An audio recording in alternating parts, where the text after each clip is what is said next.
A few days before making this bag, I made 4 of these square handle holders out of gum paste and put them aside to dry completely. For my handbag, I used 2 10-inch square cakes. I stacked them and then cut them and got the general shape, and then the offcuts I kept stacking and ganaching until I had the shape I wanted. I then ganached my cake using a 3:1 ganache ratio.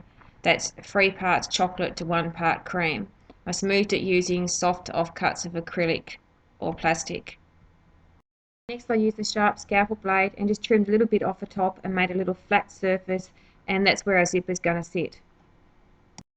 After I've ganached a cake, I always set it aside for a minimum of 12 hours, not in the fridge, to let the ganache set hard.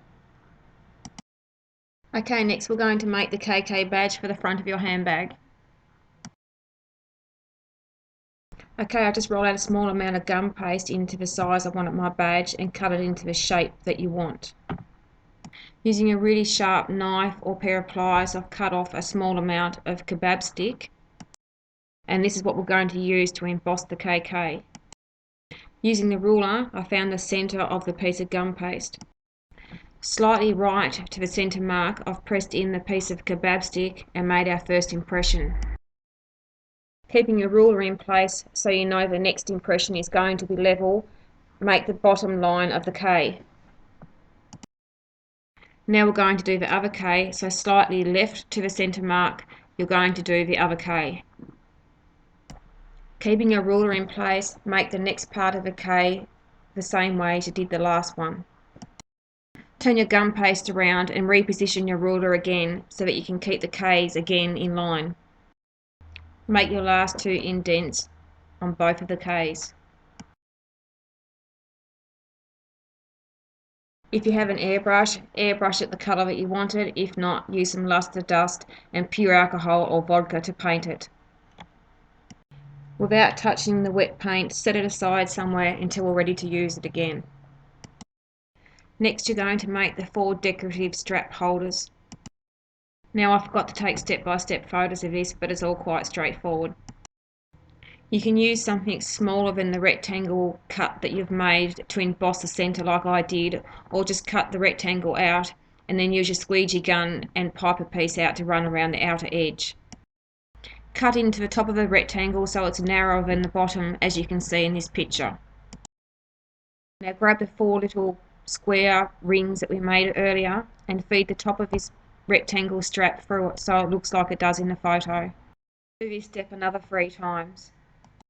So now you should have 4 of these rectangular pieces that have been fed through the metal look-alike eyelets. If you have a close look at this bag, you can quite easily see that each part has been covered in sections. Now we're going to start measuring and marking where we want each panel to be. Using a blade and a ruler, scribe where you want your end panel to be. The other end you're going to have to eyeball, stand back and have a good look where it needs to be. Use your blade and your ruler and mark the other end. Stand back and have a good look to see that they're both where you need them to be. If it's not, use your finger, smooth a line out and do it again. Now you're going to make a paper pattern for the bottom front part of your bag. Fold it in half when you cut it to make sure that both sides are a mirror image. Hold it up to the cake and make sure it fits between your scribed lines. If it doesn't, trim it down. You only need the height of this piece roughly right because you're going to trim it down once you put it on the cake. Once you have the pattern piece right, hold it against your cake and use your blade to lightly scribe into the ganache. I've used the zip mould. My zip mould wasn't long enough and I've had to do a join halfway through. Glue it into place using a little bit of edible glue. Work out which end panel you're going to cover first and either dampen it with water, sugar syrup or edible glue. Evenly roll out a piece of fondant that's big enough for your end panel. Wrap it around your cake and make sure it slightly covers your scribed lines. Trim the top off with a sharp clean blade down to the zip. Now you may need to pull your fondant back slightly to see where your scribed lines are. You're going to need to make a little mark on your fondant where the top scribed line was and where the bottom scribed line was. Gently put your ruler on your fondant and line the marks up. Use a clean blade and lightly score the fondant along the side. When you take your ruler away, you should have a line in the fondant that's in the same position as a line that you marked in the ganache earlier. Be careful when you cut the excess fondant away that you don't cut and drag. I found it easier to cut, remove a blade, make a cut below it, remove a blade, and keep doing in that form. Keep cutting all the excess fondant away and then turn it around and do the same for the back. For the distressed leather look, I've just used some scrunched up tin foil, aluminium foil, scrunched it up, make sure it's a flat surface, and keep pressing and dabbing onto your fondant. Now you're going to do exactly the same thing for the other end panel. If you find that your cuts aren't perfectly straight, just use the end of a ruler to push the fondant back into shape.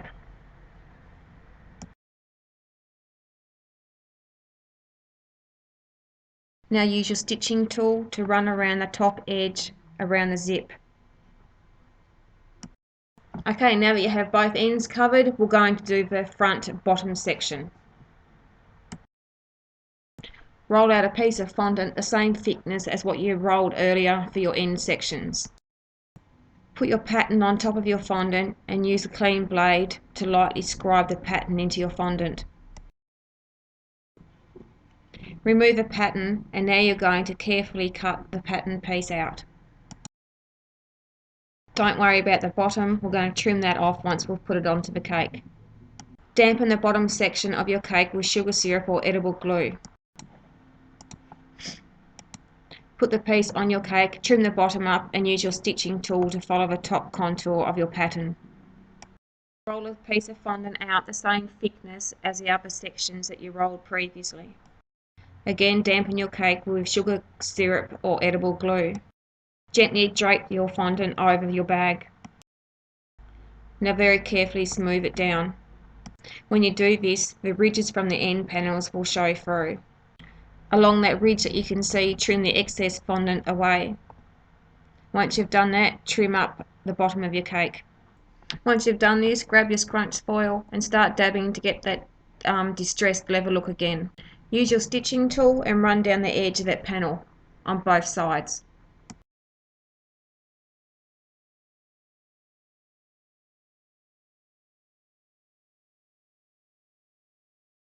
You'll notice in these photos that the next piece, the photos actually show that I haven't done the alligator skin in the steps, but the finished process, I do have the alligator skin. Now there's a logical explanation for that. I ordered it weeks and weeks and weeks before the bag was due. It didn't come until minutes after I've put that front section on, and then yep, the postman turned up with it. So luckily for me, I could pull it off and do it again, but again, I didn't do the photos again. And you get the general idea about me having to photo it all again. So now it's up to you. You can either do the alligator impression or do it plain, as you'll see in some of the photos. If you're going to do the alligator impression or crocodile impression, roll out your fondant and then put the impression mat on and get the pattern that you want first. If you want to keep it plain that you can see in some of the photos, then that's fine. Just roll a piece out that's big enough, or you can use some foil and just do the distressed leather look.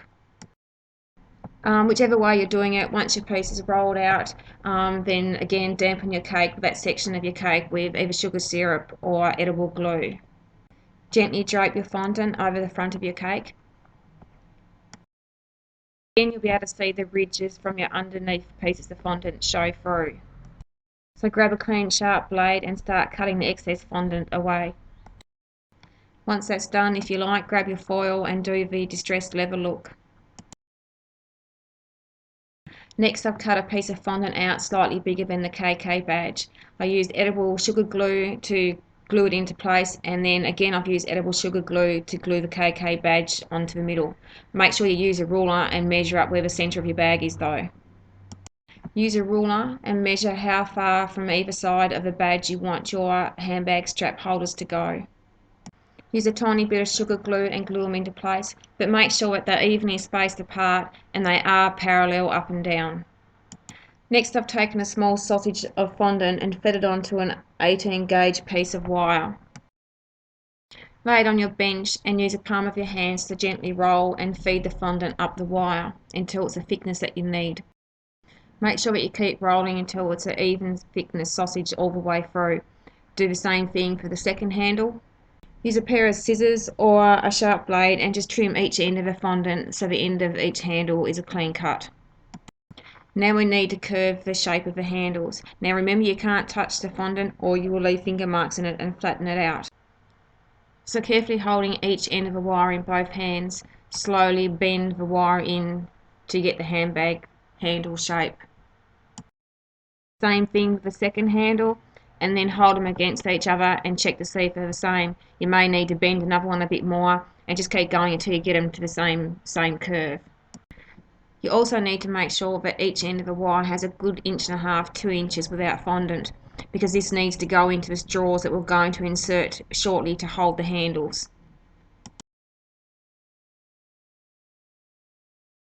Okay, because you don't put wire straight into any cake, we're going to put a straw in where the wire needs to be first. So grab your first straw and push it in just behind that little metal ringlet thing that we made earlier. Push it in as carefully as you can with your finger. Just make sure that when you're pushing your straw in that you're not damaging any of the fondant that's around the straw. Now grab a paintbrush or something that is just a little bit bigger than your straw, put the end in your straw and use the paintbrush to push it right down and into your cake. You don't want to see any of it. Do the same thing behind each of the other 3 ringlets. Pipe a little bit of royal icing into each straw. Carefully pick up your handle and push the wire into the straws. You may find that you might need to use a pair of pointy end pliers and force the wire down into the straw.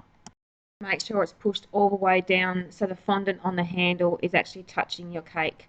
Do the same thing with the second handle. Okay, last of all, I've just cut 4 of these little triangle shapes and I've used the stitching tool and run along the top edge of it. Add a little bit of sugar glue to the back of it, and then I poked the bottom edge of it up and under the metal eyelet thing that we made, and then the top half, the stitched half of it, I just glued onto the bottom part of the handle. That's just to finish it off and make it look like it's all one piece, but that is actually joined to the handle.